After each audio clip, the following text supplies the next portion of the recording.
What's up, A to Z Sports here live on a Thursday. Going to get started talking Titans here as Brian Callahan has two options from week 1 to week 2. We'll discuss which he is more likely to take. And we got a buy or sell topic today as well about this Titans team compared to last Titans team, because I think there's a lot of Titans fans that are thinking, here we go again overall. With a week 1 blown opportunity going into a week 2 home opener. It sounds a lot like last year. And we'll talk about Cam Ward, where Easton, you were not at Titans facility yesterday, but JT was there for you. And JT did a good job of making sure that question was getting asked about Cam Ward and the control that he has with this offense. Then we'll wrap up this show with sports trivia. We definitely need some fun, successful trivia to end the show, because I'm sure a lot of people have a lot of things on their minds. It's been a very different 24 hours than I think we expected when we signed off of yesterday's show. We'll discuss briefly after the official open here on the show. But Easton, also computer update. It is time for you to get the thing that is under my bench desk right now, because your computer continues to fail at its job in the mornings. And so we will make adjustments, and therefore we will move on from that. So, all right, guys, let's get this thing off and rolling. Easton, tell the people what they got to do here before we officially dive into this Titans topic. Yeah, I have one last idea to fix my laptop, but it's I don't even care. It's officially time to have a backup on hand. It's officially time to have a plan B available.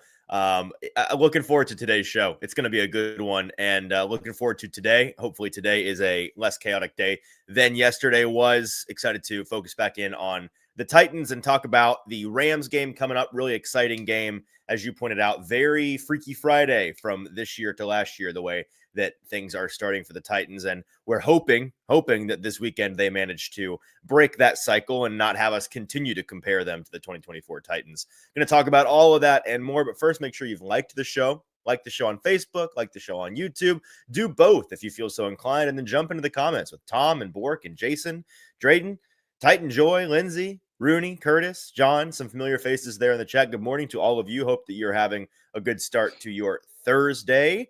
I saw somebody ask what happened to B Team Thursdays. I don't know if you noticed, Austin, but JT and I had been getting B Team Thursdays. We've been getting third string Thursdays. I was going to say B Team. When did you guys get promoted? I know it was third string Thursdays, and then they started going with B Team Thursdays. But those are no longer. That's an off-season fixture. I don't know. Back in the flow here. We'll see. Your boy might need a break at some point when it comes to the mornings, but.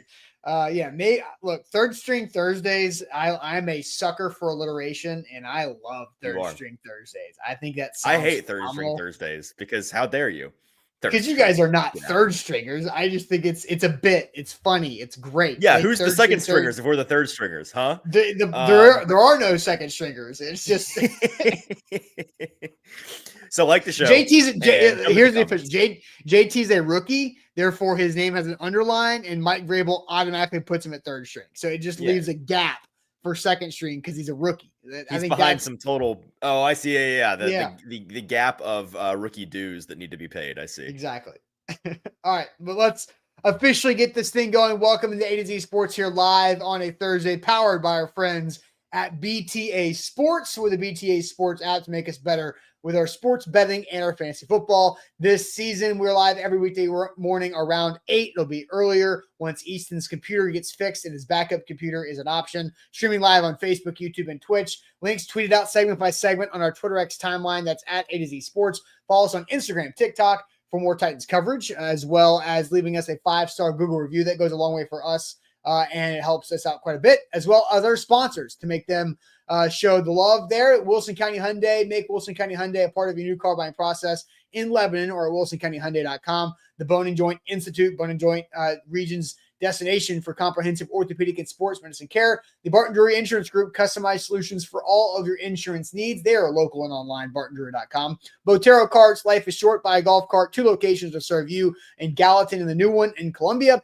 And Window Nation, buy 2 windows, you get 2 for free with no payments for 2 years at windownation.com. So here live on this Thursday morning, we're about to dive into a couple Titans topics. It is Thursday. It is time for week 1 to be in the rearview mirror, to look forward to the game against the Rams, because we've got our, today, tomorrow, and then our pregame show before the Titans face Matt Stafford and those LA Rams in Nissan Stadium for the home opener. But obviously yesterday, there was a couple of acts of graphic violence that dominated the conversation. Charlie Kirk murdered at his event on a campus in Utah. There was also the school shooting in Colorado that doesn't need to go unnoticed and unrecognized. So, Easton, I know that's kind of going to at least acknowledge at the top of today's show here of what is going on in our country, knowing that we're aware, but we are here about sports. Yeah, tricky week to focus in on sports, no matter your opinion or your persuasion. The thing that we all love about sports is the escape that it provides us when the real world is scary or infuriating or heartbreaking. Just a lot of heavy realities in our crazy world that can sometimes make it really hard to focus on sports. And that's something that we're keenly aware of. So obviously there's no easy way to transition to this, but we do think about Charlie, his wife, his young kids as well. I believe one student in Colorado passed, and there were a couple in the hospital that I saw. Haven't really been able to keep up with that, but obviously we want to make sure that we're being sensitive and aware of all the different emotions that are going on. And there's no easy way to transition into this other than just to jump right in to Titans talk. But somebody did ask, hey, what happened to Ryan? Jason asked, where's Ryan Roberts? Ryan, now that is an off-season. They're Drink Thursdays. There, yeah. No, Ryan did a phenomenal job filling in over the winter, the spring, and the summer, as really we had multiple variables happening with my son was born. Ryan was a pinch hitting for my paternity leave, as short as it was. And then Sam got married, and then Sam decided to take a job covering the worst team in pro sports with the White Sox. And then Sam was gone, and Ryan's watching the show because he just texted and says, "How dare you, Easton, calling you the third stringer." Right there. So Ryan's right there. Listen. He's right there watching. But Ryan did a great job as we were trying to find the person who became JT. Ryan was instrumental in helping us have a smooth summer overall. But Ryan's our Notre Dame guy. Ryan cranks out so much content covering Notre Dame, college football, the NFL draft on video on the website. He does A to Z Sports Film Room with Joe DeLeon. Joe DeLeon has the best name of anybody in A to Z Sports in the company. So I think there's a lot of things that Ryan does. This was just like this was like F, E or F, maybe G on his list of priorities because of all the other stuff he's got going on. So there we go. Yeah, by the way, since I'm already on the train of insulting Ryan on the show, and I know that he's watching. Hello, Ryan. I'll go ahead and say something I never told him to his face. When we brought Ryan in to like pinch hit, I was supremely skeptical. I was like, who is this guy? Covers Notre Dame. How can he possibly know enough about the Titans for us to have an informed conversation? I'm going to run circles around this guy, and it's going to be awkward because he's not going to know who the backup cornerbacks are. And I was wrong about all of it. He just was really this guy he knows ball. Respectfully, I was, was not familiar with your game, Ryan. It helps that he's one of those guys that knows a little bit about every team because he's been covering the draft long enough that he just knows all of the new players and the influx of guys into the NFL. And that makes him a real weapon here at A to Z Sports. No kidding. I did see this. Jeff's like, then why am I not your Ohio State guy pumping out college football stuff? Because we have a way better Ohio State guy. His name's Brandon Little. Do you want that list alphabetically or in order of importance, Jeff? Because we could be here a while. That could be a lead topic for a whole show. Yeah, no, Brandon's awesome. Ohio State, our Ohio State coverage has really taken off over the last year. All right, now let's dive into Brian Callahan. So, and this Titans team. So obviously we know last year. The Titans had a missed opportunity on the road in week 1 under Brian Callahan and Will Levis. They had the opportunity to win the game. They did not. They self-sabotaged that week 1 opportunity. Went to week 2, had a chance in a home opener against a veteran quarterback with Aaron Rodgers and the Jets, and they did the same thing. They stubbed their toe, fell in their face, and fumbled the game away. Well, Brian Callahan was asked about is there a here we go again type mentality with this team. Here's the Titans head coach yesterday. Sunday, there was pretty tangible frustration from you as well. Yeah. How concerned are you about the here we go again aspect to this, or is this team different enough to where you don't see that happening? Yeah, this team is very different from that. I understand where you're coming from. I know that feeling. But I didn't feel that at all from our football team in that game. I was frustrated at just the things that we could have done to win the game, and a game that I felt like we had a very good chance to win. To not come out of that playing better than we did in all three phases, I think, was what was disappointing. Disappointed in myself, obviously, on top of it. So I love the makeup of our football team. I really do. I think they have the right mentality. They understand that we always are going to have a chance. They play really hard. They play with great effort. Those things are going to help us along the way, and we're going to win more football games. But that feeling that can creep in sometimes, I don't feel it from our guys. I think we've got really good leadership. The leadership has grown quite a bit, I think, in a year's time. And the new faces we've added and the young players and their demeanor and makeup gives me a ton of confidence that that's not something that we have to worry about. And I really do. I mean, I know it's only 1 week and all that, but I really do like the makeup of our football team and where they stand. It's a night and day difference in totality from a year ago. So there's Brian Callahan. Now we'll put a pin in some of those comments. And let's hear from left guard Peter Skoronski when addressed with the bounce back type question in the locker room. This via Paul Callahan. Yeah, I think I've seen us, throughout training camp and the preseason, hit some lulls and hit some low points, and I've always seen us respond. Whether it be, a bad day in Atlanta or a slow start in our Tampa joint practice, and I saw, the group respond and bring it back up. And so there's going to be ups and downs. It's a long-ass season, so I really have a lot of faith in this whole group to be able to respond to that. I also saw a video of Jeff. Somebody was asking, what's the mood in the locker room like? And Jeff's like, it's week 2. And Skronsky said, it's a long-ass season. Like, it's week 2, and they're already getting like the here we go again. Because I feel like the media and parts of the fan base have not had a separation of last year to this year. It's like all the same thing at this point. Not the even same close. Thing happened. No, not even close. Not even close what? We're not even close to separating the two. I've tried. I feel like mentally I am, because every time I mention, like, guys, it's been 1 week, I get 10,000 comments of, actually, it's been 18 weeks. And blah, blah, blah, blah. All right, guys, like, it's a new team. It's a new season. Can we talk about them separately, please? 100%. Yep, absolutely. So we're going to do that. We're going to ask this question: buy or sell?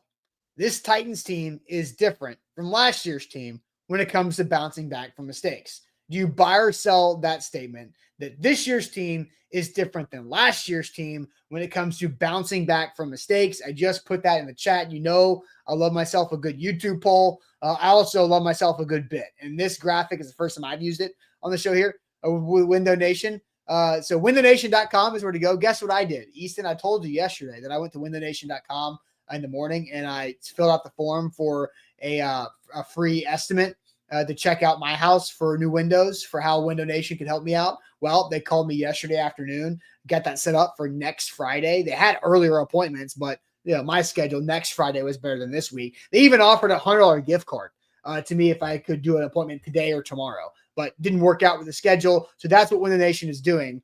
So Window Nation has the best deal they have all year long going on right now in September. Buy 2 windows, you get 2 windows free.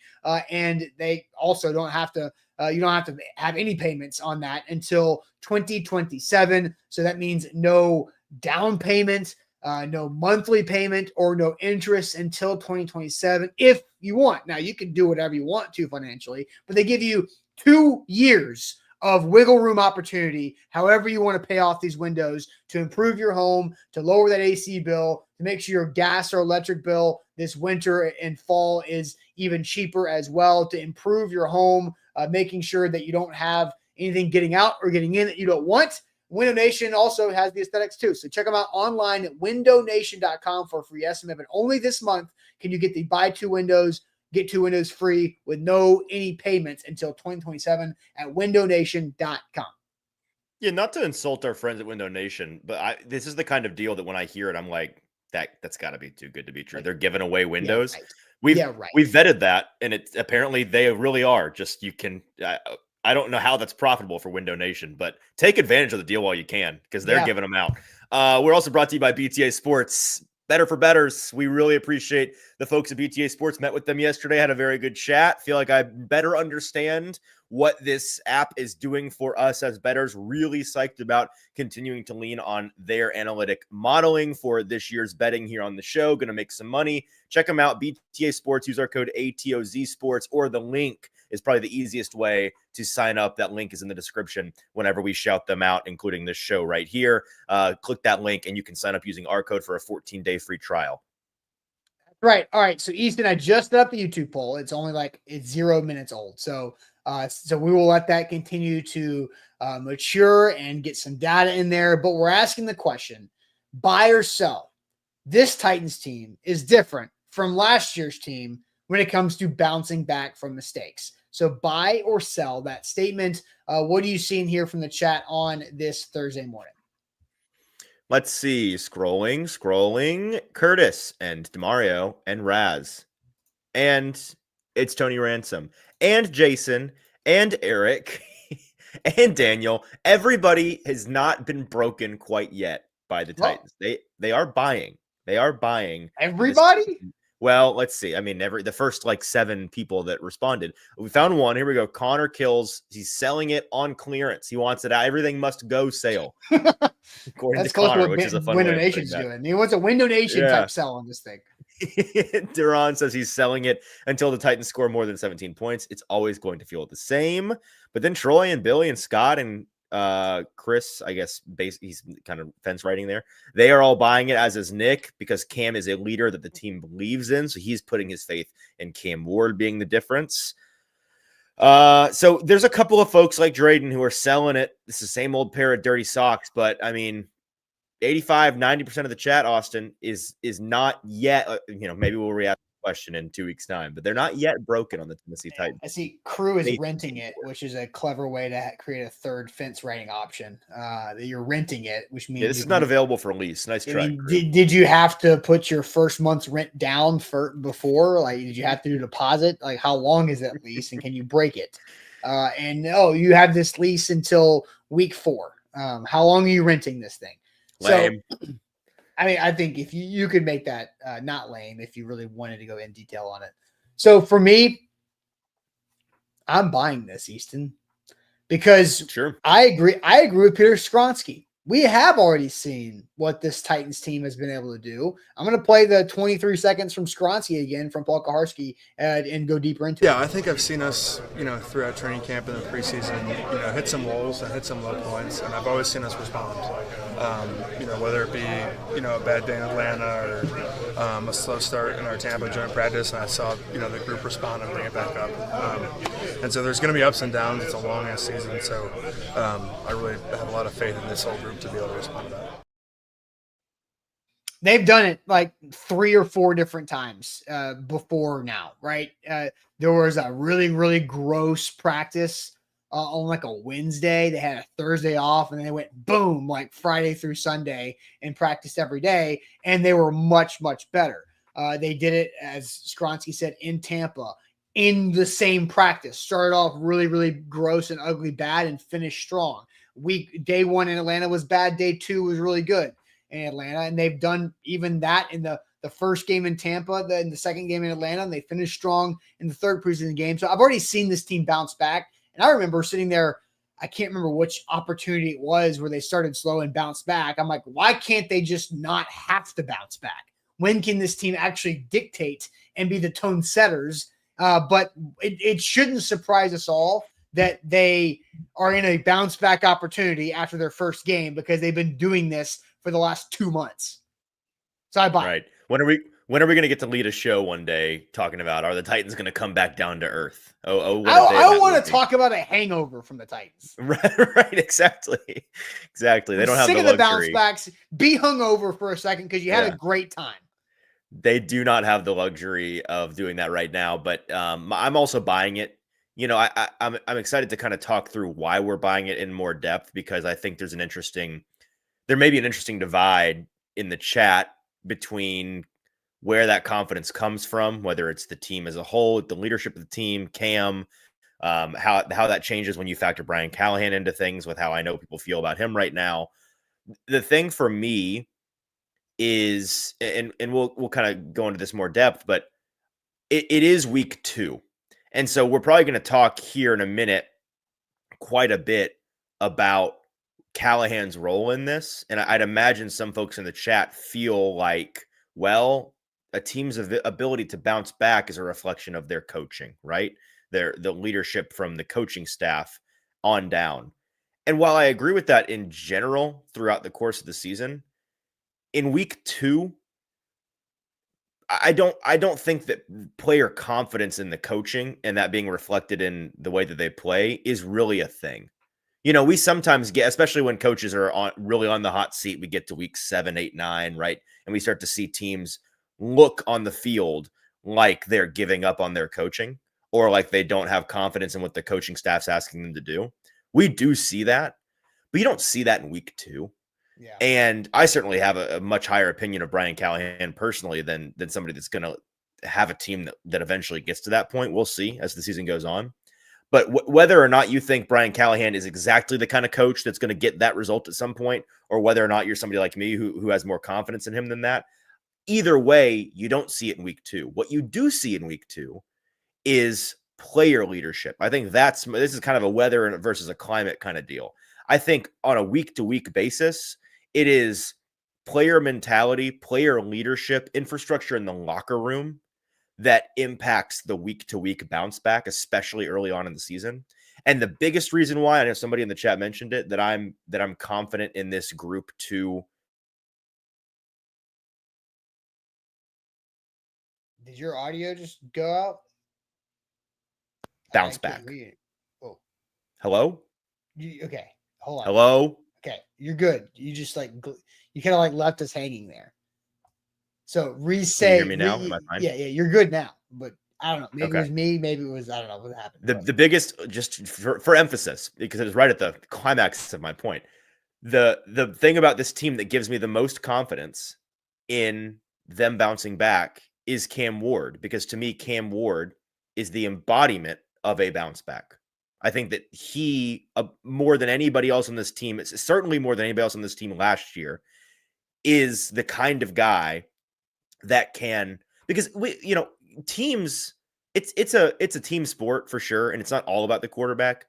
But the reality is, teams kind of take on the personality of their quarterback, and I think that Cam Ward's personality is the kind that is infectious in that way. And so as long as he keeps his head on his shoulders and he stays the course and he stays as relaxed as he's been since he's been here, I think the team's going to reflect that. Yeah, I think teams either do that with their quarterback or their head coach. It depends on, like with Vrabel, it was the head coach. And with you, I think ideally you want it to be the quarterback. Ideally. Agreed. And I think all the head coaches would say that too, because that means the head coach has the quarterback that's going to keep them employed. Right. So I think that's, to go into that. So I wanted to get to some comments that I favorited throughout some of our early discussion, because I just like where people are at, and then I'll update the YouTube poll on this. So we're asking buy or sell. Do you this Titans team is different than last year's when it comes to bounce back ability? Richie had Titans are definitely below mid, and the coach doesn't know the rule book, and then immediately turns around and says, "I'm behind you, coach. Let's go." It's like Richie's like both sides, Jekyll and Hyde on this one, which is hilarious. Connor says it's hard to have confidence in the team after Sunday. They need to show they can bounce back, and that's fair. I mean, they obviously have to show it. And Brian Callahan started off the week leading up to the week 1 by saying they're in prove it mode, and I think they're now in even more. They're still in prove it mode, and even when they succeed, they're going to be in prove it mode, because some of the comments that were talked about with the special team success, it's like, okay, that's great, but you have to keep doing it. You can't just do it once and say, fixed it. All right. Nope. You got to go up there and do it the next day and have it become a mainstay. So I think, Ben came in here with a super chat. I'm more optimistic than not after Denver. Rookies, Cam, defense, special teams all look very good. Wasn't a Levis disaster. The bad things can be fixed. I mean, what do we think about this comment in particular, the bad things from Denver can be fixed. Now, if you compare it to last year's week 1, the Titans were better. They were up 17-0. Now they scored 0 in the second half, but like most of the bad things surrounded the quarterback and special teams. Right. I think and I'm glad you brought this up because there has been a lot of parallel. I mean, literally the question we played for Callahan was, oh, here we go again, directly comparing last year to this year. I think when you sit and think about it, they're really not all that similar for this reason, as Ben wisely points out.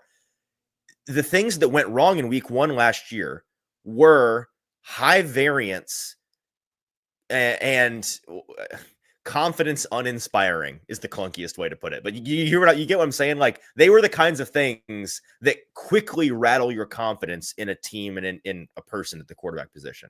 What happened for the Titans in week 1 this year was they played a significantly harder opponent than the Titans were playing a Chicago Bears team with a coach we all had big questions about going into the year and a rookie quarterback. And the difference was the Broncos tried to give the game away this year. Last year, the Titans actively gave that game away. I think Sam, the Bears fan, understood that the week after that, like, wow, the Titans really screwed that up because what were they leading at half? 17-3 or something, 17-7. The Titans were up and it was feeling good. I mean, Titans fans were, I had friends that were half. Oh, okay. 17-0. I had friends that were at the game in Chicago and they were like, oh, Titans fans were just hooting and hollering up and down the concourses. And then it bit them in the butt. So I think that the big difference is the thing that went wrong, or the things that went wrong in week 1, as Ben pointed out, one can be fixed more easily. But more importantly to me, 2 aren't the kinds of things that sap your confidence right away. Nobody did anything that you're like, oh my God, this is a disaster area potential every week. We are going to have to go into these games worrying that the quarterback's just going to give the ball away as a gift to the defense for extra points. We're going to have to worry about the special teams totally screwing us over and putting the defense, backed up against their own red zone immediately. That didn't happen. What we're focused on this week is, okay, well, the defense needs to keep being opportunistic. Great start, fellas. These special teams needs to continue to be suddenly, knock on wood, not a problem anymore, because they sure weren't. I'd say they were a net positive in week 1. And the offense just has to move the ball a little bit against a good but lesser defense. I think people need to kind of like focus in, especially the skill players, on where they're supposed to be and what they're doing, and make sure everybody's on the same page. And Cam just needs to keep doing exactly what he did in week 1. And it's going to work. Eventually it's going to work because the bones of a successful win were there outside of a couple of missed opportunities and some coaching blunders. Yeah, 100%. Let's see, more comments I wanted to get to.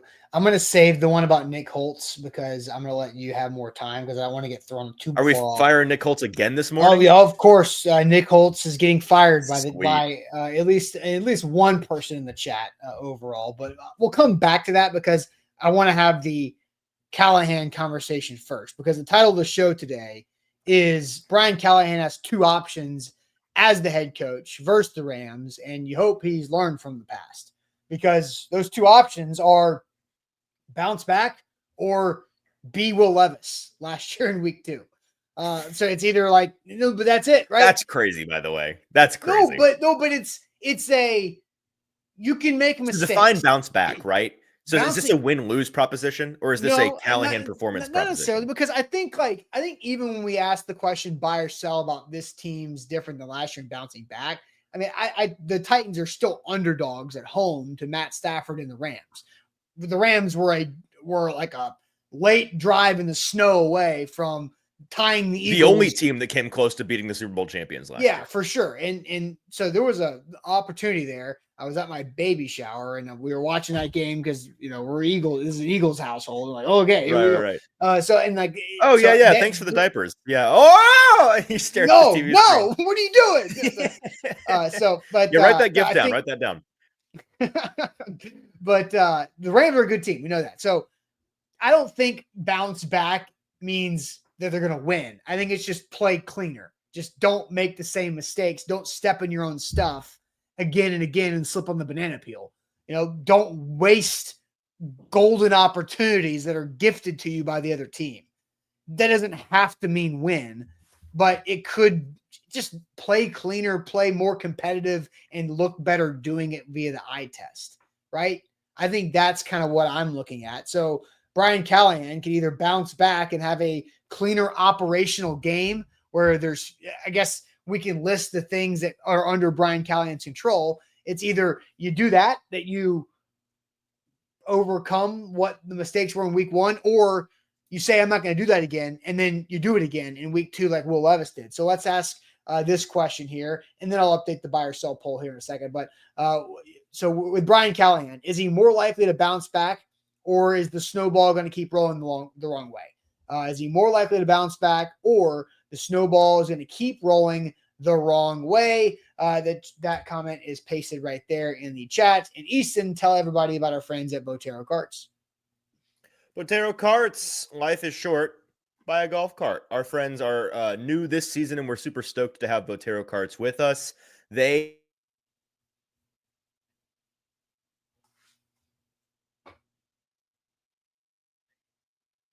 Your audio did it again. It did it again. Your audio went out again.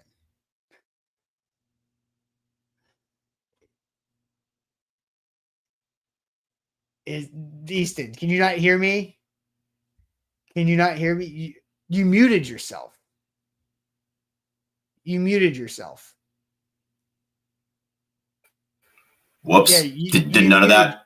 You said Botero Cart. It's like you keep doing the Jim in the office thing where Jim like makes the phone break up to Michael Scott, and then he comes back and says, and then you'll be saved. Like that's exactly like what the hell is going on with your stuff today? So I don't know. Okay, all right. So read Botero Cart, start from the beginning because nobody heard a damn word you said.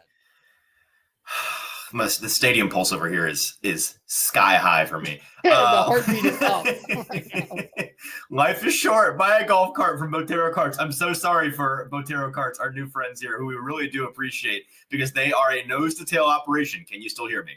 Yes. Okay. Nose-to-tail operation here in Middle Tennessee, locations in Columbia and in Gallatin. If you want to buy a golf cart from them, they've got everything you need in that one dealership, full-service sales and rental dealer, locally owned and operated. We love supporting local businesses. They've got a 0% financing option for 36 months, and their carts start as low as $6,700. Open every day of the week. They have indoor storage for their carts, so they're kept in pristine condition. No dealer fee, no credit card fees. If you're looking to buy a golf cart, which who doesn't want a golf cart? Botero Carts, those are your guys. Check them out.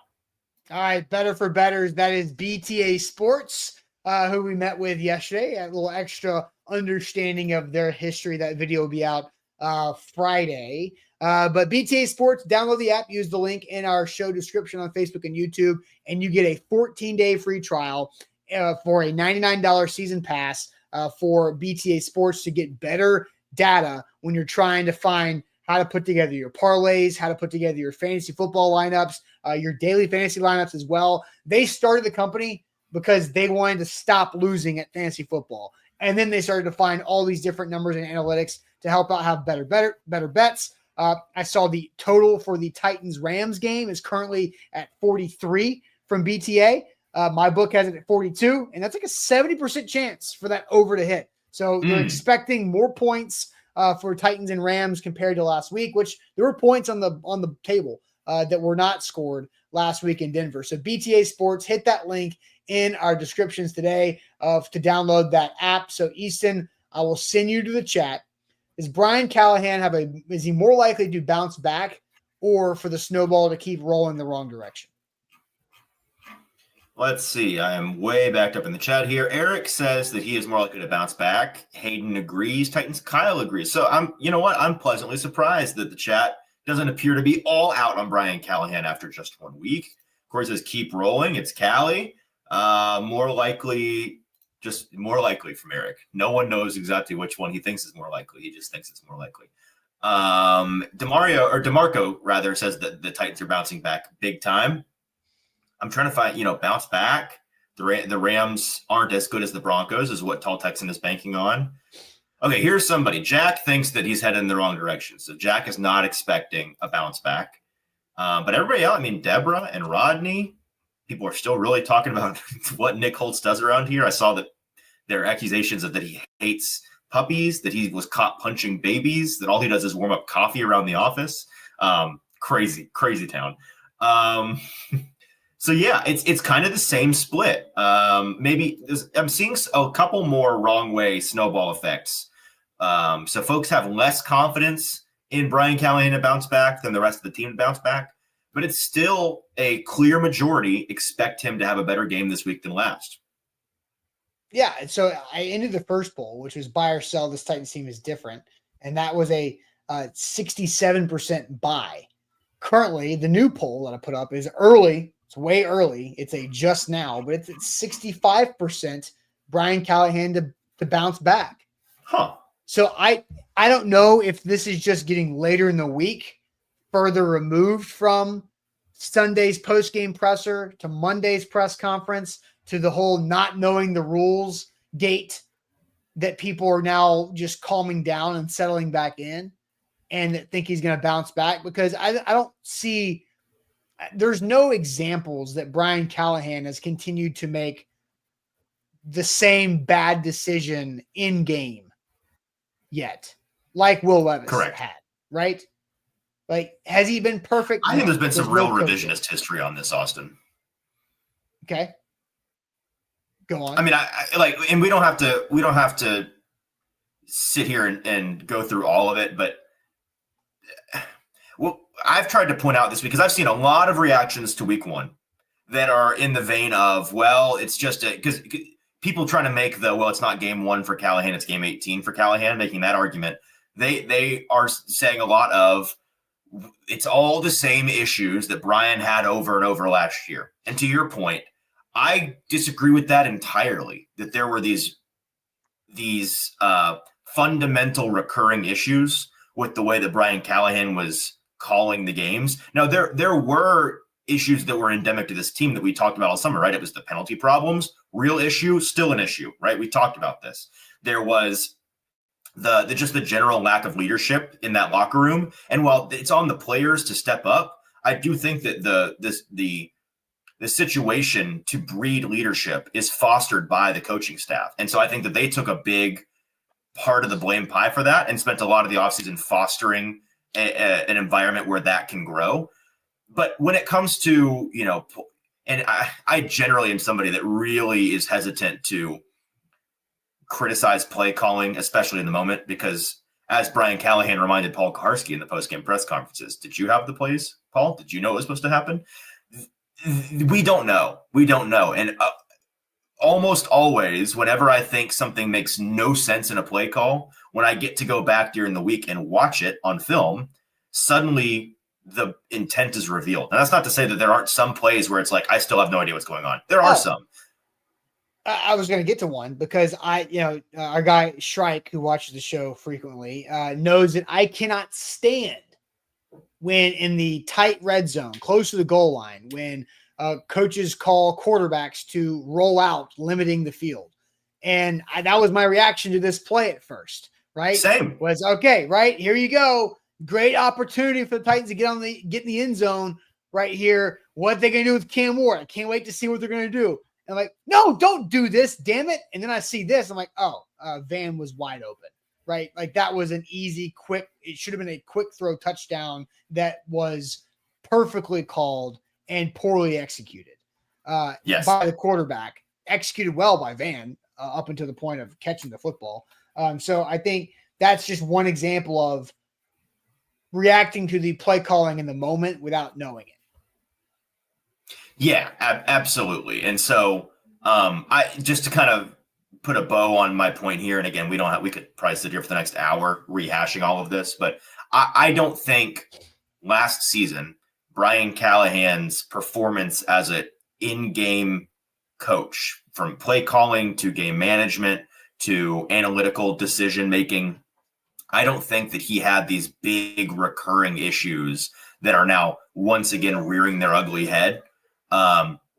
And my evidence of that, without going back through each game and litigating it all, is that, Austin, how often did we talk about those things throughout the summer? You and I were here the entire time. We did a lot of shows scraping the bottom of the barrel, searching under leaving no Titan stone unturned for topics. And we also lean heavily on what the people want to talk about, right? What are folks talking about throughout the summer on Twitter, on social media, on the radio?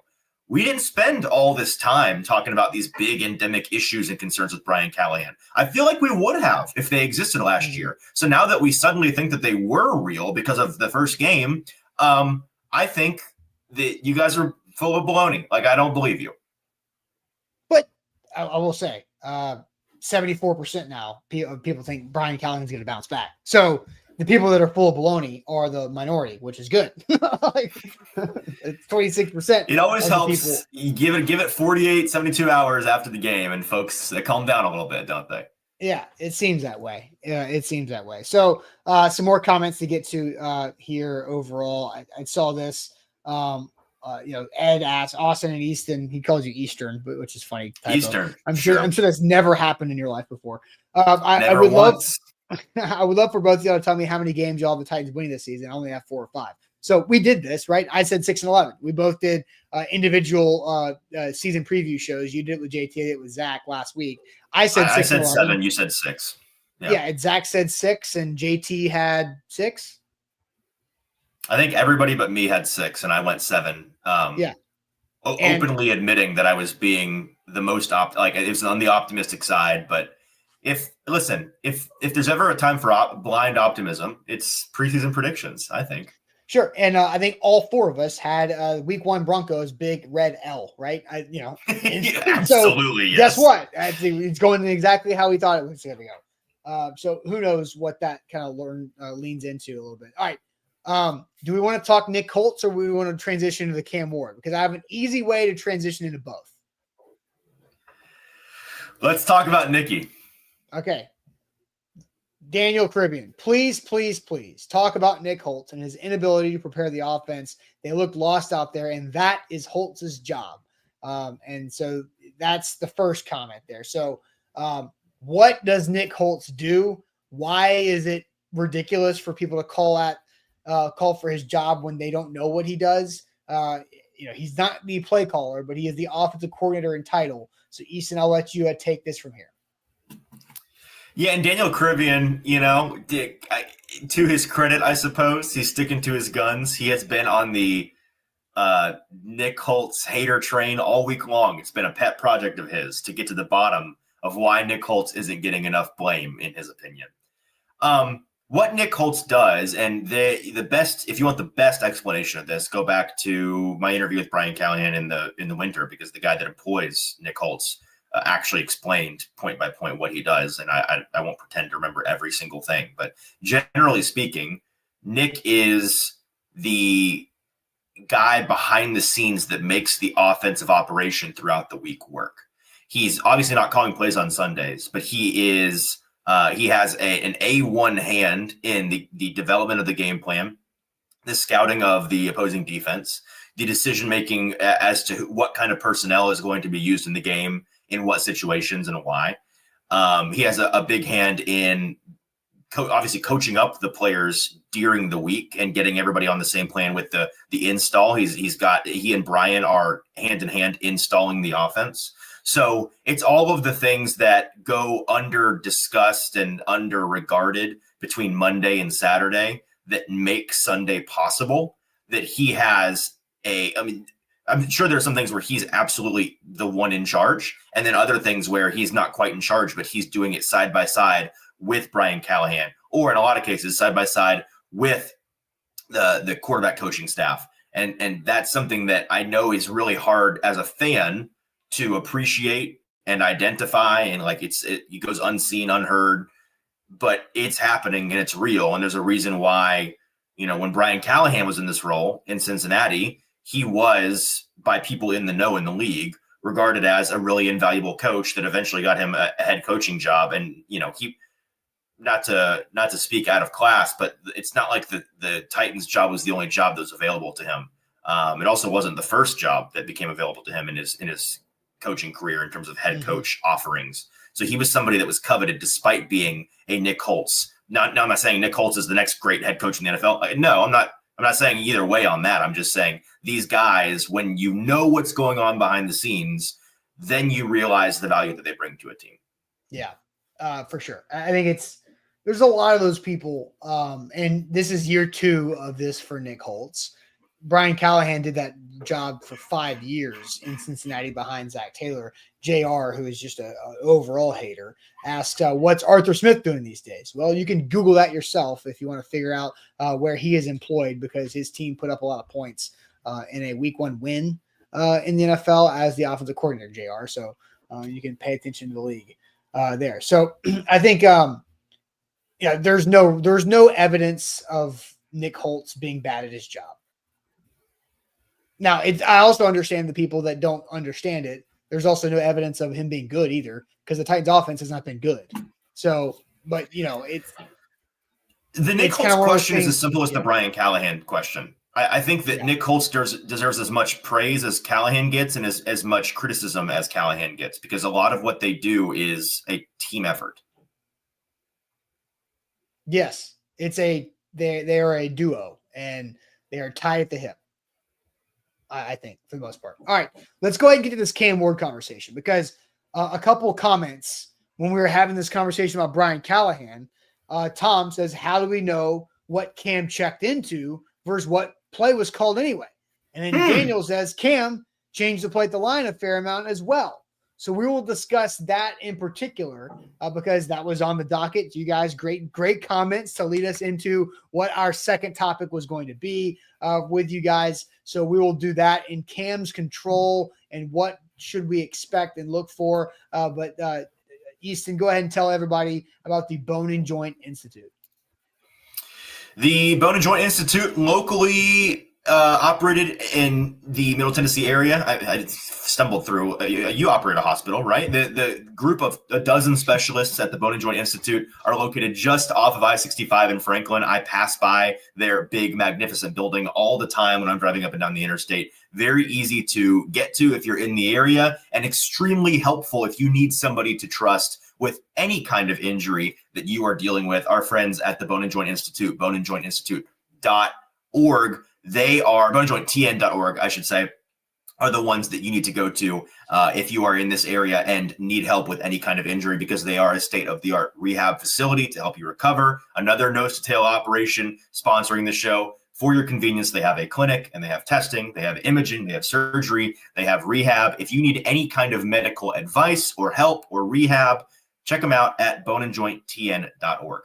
All right, BTA Sports, that's the show is powered by. Be better at your sports betting in fantasy football this season with BTA Sports. Download the app. The link is in our description on Facebook and YouTube. It'll take you either to Apple or Google Play. When you click the link, it knows your phone. It's smart like that, because BTA is smart like that too. And you get a 14-day free trial plus a $99 season pass price that is only here for this month of September. So do that. I'm just doing a quick look, Easton. Let's see. Tonight, Washington, Green Bay. Washington plus 3.5, 77%. You like that? Washington plus 3.5, 77%. Easton looks confused. You don't know about that?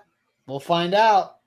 Okay, we'll find out. But that's what BTA has. They also have the under that they like that. Can you hear me? Because I can't hear you. You can hear me? Yes, we can hear you. I can hear you now, though. Oh, my God.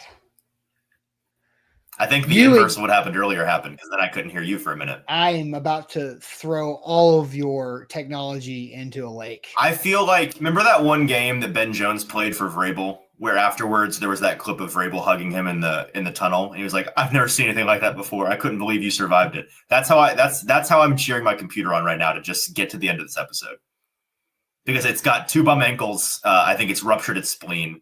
It's bad. Yeah, I think your mic is just dead because you're obviously using your computer mic, because you were using your mic, and then it went out, and then you came back, and I don't know. It's a weird, strange situation here, but we're going to find a solution. I already have a way to fix it. You should be over correctly now. There we go. Now, yeah, something keeps disconnecting. But what I was saying that I thought you were questioning, BTA has Washington plus 3.5, 77%. Who are they playing? Green Bay tonight. Oh, that's right. Tonight. Goodness. Man, Thursday Night Football creeps up on you, doesn't it? Sure does. 77% feels strong. That's interesting. Yeah. Where is it at? Is it in Washington? Nope. In Green Bay? I'm gonna have to think long and hard. I wasn't considering that side, but now the BTA is telling me that that's the sharp money. I'm gonna have to think about it. Yeah, there you go. Okay, now let's get to the Cam Ward topic, because that took way too long because of Easton's technology again. So, here is what was asked of Brian Callahan by JT about Cam Ward's control in the offense leading into the play call adjustments at the line of scrimmage. Here was Callahan. He's earned the right to have control, and that's based on our meeting time, our practice time, his reps. That's something you have to earn. And through our conversations, he has lots of freedom to do things.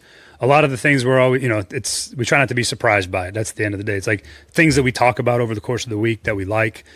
He does have the freedom to do it, and he did it once or twice in that game. And then a lot of our stuff we have for the quarterback, and especially like on third down against a team like Denver, where you have to manage, 2 play calls in the huddle or a play call with a protection check, and knowing when to get to that protection versus what particular look, are all things that I think he's ahead of his time on when it comes to understanding, and then the application of.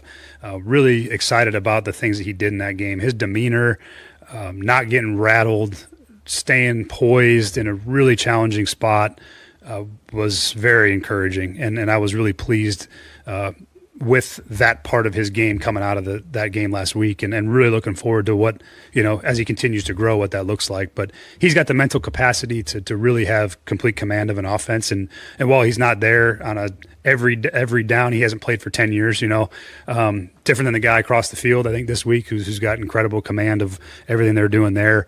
But he's got the capability to be that style of quarterback because of his mental capacity and ability to apply things that I've talked about. So, been really impressed with that so far, and it showed up in the game.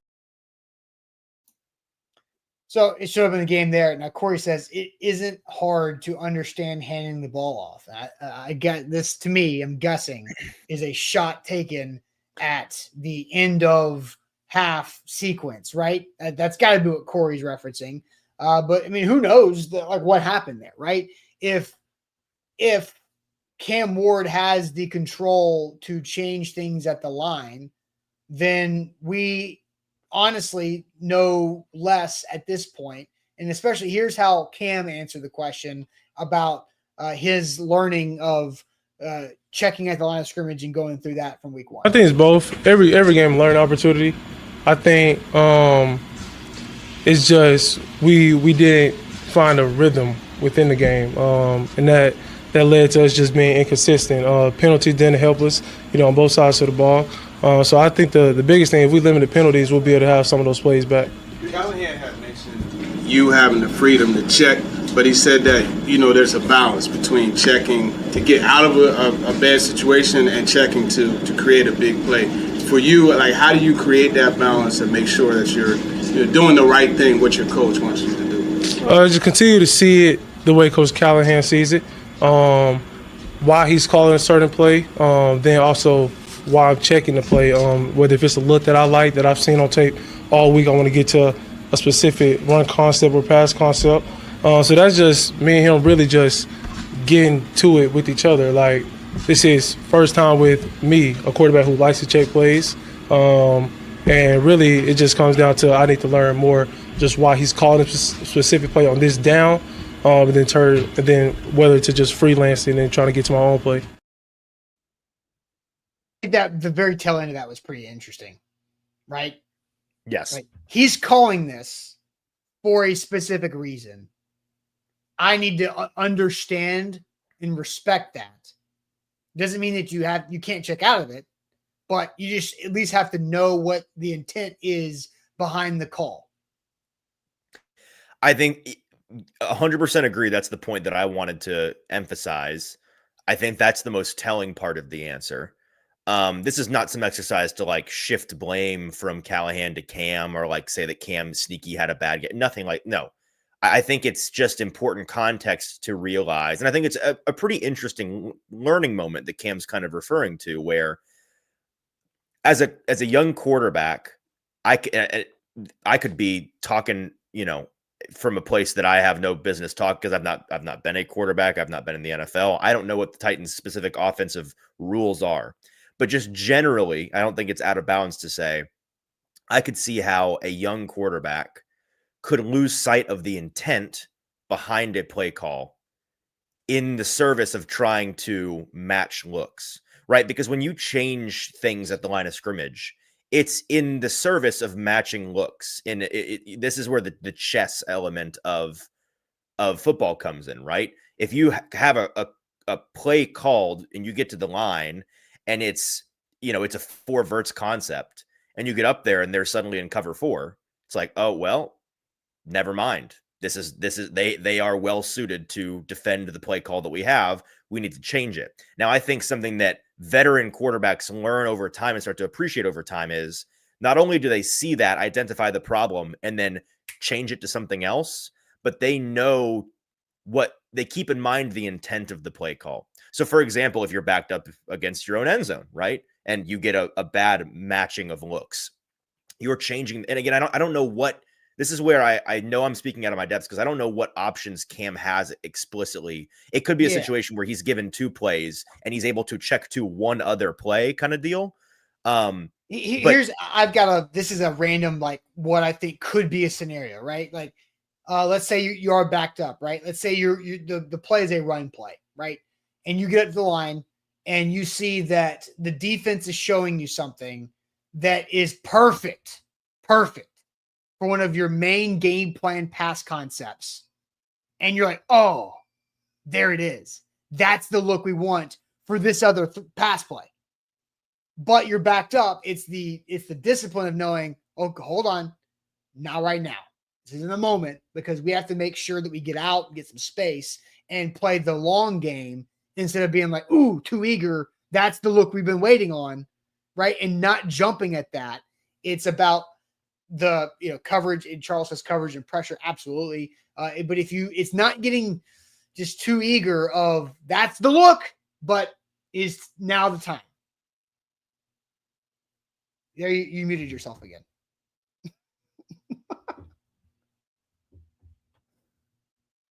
I think it's your mic. I think your mic is just not staying connected.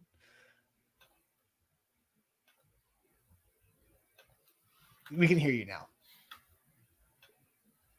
You can't hear me. This is insane how this is botched. Jeff says, but that's also when you take that shot, they aren't expecting it. I mean, maybe, but like that's the risk that you play. And the game 1, year 1 isn't the exact time to do that, to take that risk, I think is the overall point. Man, this is insane. I'm about to fire your IT person. He can't even hear me, so he has no idea what's going on. Get this man new equipment. I have a computer for him. I told him yesterday that I have a computer for him at my house, and he's like, I got one thing that I want to do. I want to try this and see if this is the fix, and if it's not, then we'll move on. And he texted me this morning, it's time for the computer. So I have the new computer for him. He just didn't want it. So here's what we're going to do. We can hear you working, but you can't hear us at all. And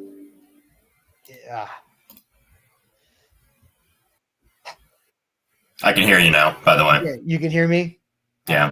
Let's just get through the show, and then now I can't hear you anymore. What is going on, man? How difficult is it to hook up? Okay. I mean, do you want the actual answer? It's a power supply issue to my microphone where it keeps losing power, and then I can't hear you anymore. And then I keep having to reset it. That's what it is. I hate this place. Me too. You think I'm having fun? No, I think you're probably sweating under that hat. I told you the stadium pulse is really high for me right now. I'm not enjoying this. Your controller is shaking. I'm not enjoying this show at all. Well, do you want to go ahead and just get the trivia then? Badly. Okay, we will get the trivia. I do have a couple super chats to get to because King VC says lock in, like the show. And then so hit that like button. Jeff says, I know I'm a Colts fan and we argue over Facebook and we have disagreements, but just want to make sure I say I love you no matter what. Love you too, Jeff. So there you go. You got that. But yes, a lot of people are having tough days. Easton's having a stressful day with his tech. But all right, we will move on to trivia. But real quick, I do want to tell you guys about the opportunity we have with Barton Drury Insurance Group, customized solutions for all of your insurance needs. BartonDrury.com is a website. They're local. They'll help you out with any type of insurance policy that you're looking for, whether it's a home, auto, rental, umbrella, 401k planning, whatever you're looking for, they got it covered right there for all those needs. And if you give them a call, 615-806-1265, that phone number on the screen, if you call Barton Drury and inquire about how they can save you money on any type of policy that you may have, you're going to be entered to win a Titans jersey of your choice from us at A to Z Sports. All you got to do is call and inquire how to save money on your insurance. 615-806-1265 is where to go. It is now time for trivia.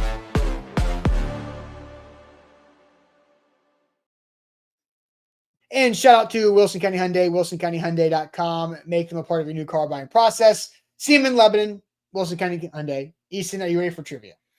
I think it might be wise for you to run the trivia, because if I blank out again, then everyone's going to really hate me.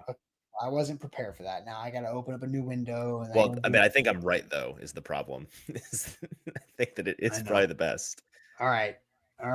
Let me just get this set up here. Share screen. Okay, here we go. All right, you ready? Hit it.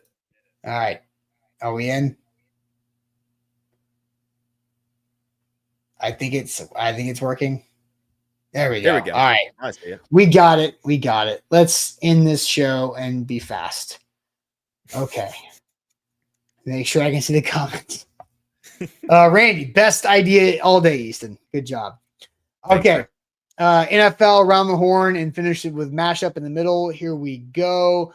Joe Staley spent his whole career with this NFC team from 2007 to 2019 and made the Pro Bowl. Made 6 Pro Bowls. Joe Staley. What the hell? Joe Staley. Why am I blanking on that name? Is that Philly? Are you gone? Niners? I can't hear you if you're talking. Are you talking? I still hear you. Hello? Okay, there we go. Okay. All right. Just screw your microphone. Just go straight up computer mic. This discount grocery retailer had 4-letter name, has customers bagging their own groceries, uses a quarter deposit system for its carts, and has cashiers sitting in chairs. Aldi's. Aldi.